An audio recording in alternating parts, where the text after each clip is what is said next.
story time about how my brother almost beat up some 5th graders. So we had all spent the day out at my family's ranch, and I had brought my boyfriend, Jerry, out to see it. Little backstory, it was built in like the 1920s, and then rebuilt in the early 2000s, and now it's under construction again. So we decided to drive home. We're coming back, I'm feeling tired, and I'm also kind of blind. So my brother decides to take over driving. Nah, it was really because your driving sucks. Okay, well, whatever. Anyways, we get close to the neighborhood, and we start to pull up, and as we're going down the street next to our house, the car hits a big thud. And I literally thought my brother had just like hit someone on their bike or something. Yeah, I thought I gained 20 points for hitting someone. But then we saw a bunch of people hiding start to run back to their house. And that's when we knew that they had thrown something at our car. Yeah, and they didn't know I was packing my heater that day. I had my Glock on my side. Okay, chill. My brother literally turns to my boyfriend and goes, "Hey, do you know how to fight?" Well, in my defense, Jeremy seems too nice. Jeremy says yes, and then they whip the car into the driveway. Like for part 2. Storytime part 2 about my brother almost beating up some 5th graders. So they pull into the driveway and then hop out of the car ready to fight and started running after who we thought were high schoolers. I went to go look at the damage on my car and it was just really wet. It kind of looked like my car had been egged. And that's when other cars started to pull up too. And they were like, "Hey, my car was just hit." They were looking to talk to the people's parents. And I was like, "Yeah, us too." We rang the doorbell. No one was home, but the door literally just swung open. So my brother and my boyfriend were yelling upstairs. Because everyone's outside waiting, I called the non-emergency police. And my brother calls another friend as backup. So his friend told his work that he had a family emergency and left. Sometime during this, the kids came back downstairs and locked their front door. So I knocked on it and was like, "Hey, you guys should just apologize." Because the police were kind of already on their way. And that's when they opened the door and we saw how tiny they were. Literal 5th graders. I honestly felt kind of bad, but it probably scared them into not doing this to anyone else. My brother's friend pulled up and he had obviously gotten out of work for no reason. I was just seeing if he was gonna be true or not. But didn't you end up paying him $35? So put a finger down if half of your biological family is now behind bars for plotting your murder. So when I was 14, I made the realization that I was pansexual. I at the time did not know my own family's feelings about sexuality. So I decided to come out to them. But nothing could have prepared me for the extreme homophobic reaction that was in store. I just want to put a massive trigger warning over the rest of this story. After coming out to them, I literally remember nothing. I woke up completely foggy and out of it in a hospital. I was then let know by the doctors that I had a major head concussion and possible amnesia. Obviously, I was entirely confused and had no idea what happened. So that's when I was let know that all 3 of my parents, I have a stepdad as well, were in custody. They were being charged with abuse and assault. And then 2 of my aunts were also taken in for tampering with a crime scene. And literally the only reason that I was even found was because the neighbors heard me scream and called the cops. And now I was a ward of the state and had foster parents. Once the trial started, that's when all the crazy details about the crime came to light. Follow me on Insta for part 2. Storytime part 2 to my biological family plotting my murder. So this is where the trial began. Thankfully, my neighbors not only heard me, but they also watched some of the events occur through the back door. They watched my family remove a glass gun cabinet, which apparently my head went through. They assumed that I was going to die, so my aunts came over and started to scrub the entire place with bleach. And when asked why exactly this incident happened, my stepfather with no hesitation stated, "Because that no good for anything piece of ish thinks she has a choice over who she sleeps with."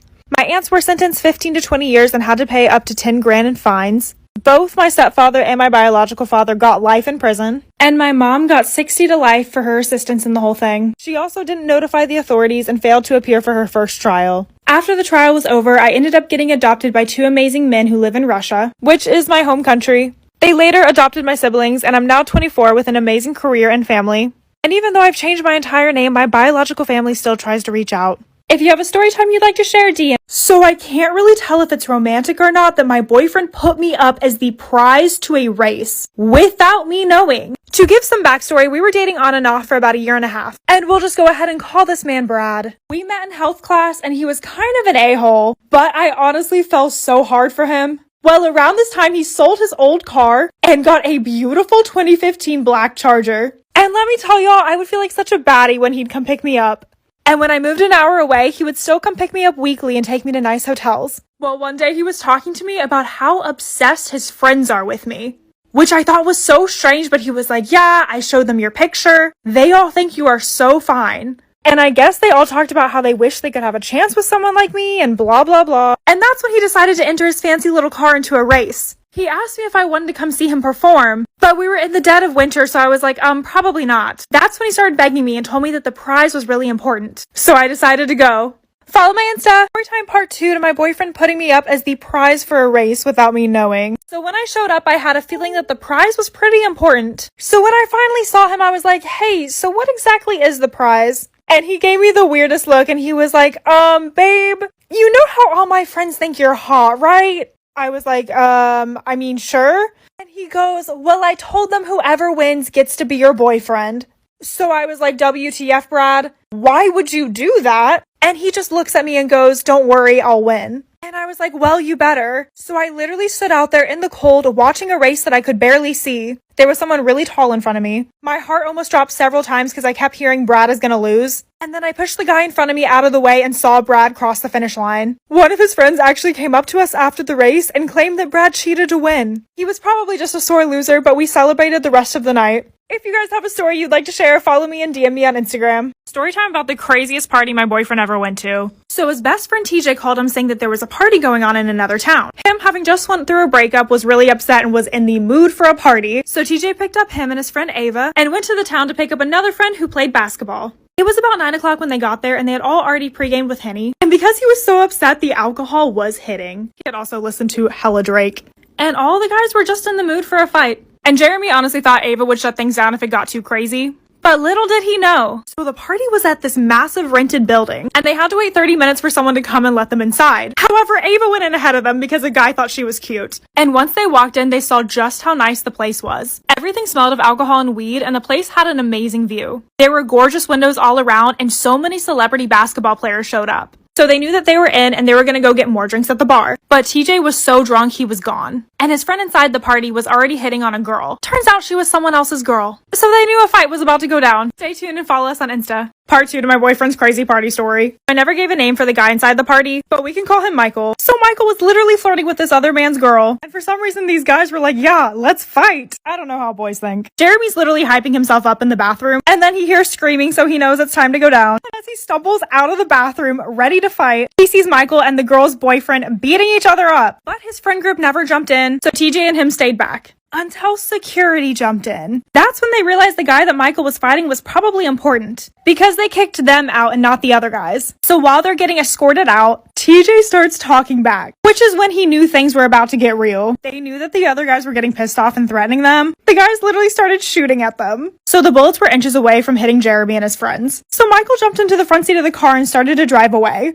So ultimately, Ava had the best night. And she asked all of them how their night went. And they were all literally like, it was chill, you didn't miss anything. But oh well, if you guys have a story you'd like to share, follow me and DM me on Instagram. Storytime part 2 to my roommate leaving me homeless after she found out I was dying in the hospital. So instead of her being woman enough to pick up the phone herself, she had her parents call my parents. They literally said I needed to be out or else they were going to throw my stuff on the curb. My parents were in another country taking care of their daughter who was dying, and now they couldn't even be with her because they had to go to the house, pick up all my stuff, and put it in their Airbnb. And my roommate's parents literally started to threaten jail if they didn't. They went and grabbed all of my stuff. I slowly started to get better, which I really owe to my parents being there. I honestly feel like just seeing my mom helped. And I was finally coming to and realizing that I was in fact homeless. So I called her up and had her explain it to me. And her reasoning to kicking me out was that she just couldn't concentrate because she didn't want a dead person's belongings being in her house. It was disturbing her. They also refused to give us our deposit back or any of the months that we had prepaid. I had to give away literally everything I owned and try recovering in an Airbnb, which just made me get sick again. So I got an emergency flight back home and I had to drop out of med school with all the trauma the situation caused. My health never fully recovered, but I learned how to manage it. Hey guys, so I've never gotten a mini brands before, but today I did, so we're gonna open it and see what's inside. I'm really excited because this stuff always turns out looking absolutely adorable. If you don't know what this is, it takes a lot of mainstream brands and makes them into miniature versions. Also, if you couldn't tell, I'm the partly cloudy emoji. So I guess I've never done this before. How do you, oh wait, you take them off like, whew. I think this is how I don't know. Okay, we'll start with this one and see what's inside. Ooh. Oh, it's a little SpongeBob. That's so cute. Okay, so now we're gonna do this one. Let's see. Oh, it's a little Rubik's Cube. Okay, now for this one, let's open it and see what it is. What is that? I can barely see, but it's a little car. Okay, let's do this one. I gotta hurry. Oh, what is this? Some little unicorn thing. And last but not least, we'll see what this is. Oh my gosh, huh? Have you guys ever tried astronaut food before? So this is freeze-dried ice cream and we're gonna try it today. I figured since I'm dressed as Stitch, this kind of makes sense because it's like astronaut food and I'm an alien. Okay, so I'm not gonna lie, it's a little dusty looking. It's broken, probably my fault, but here we go.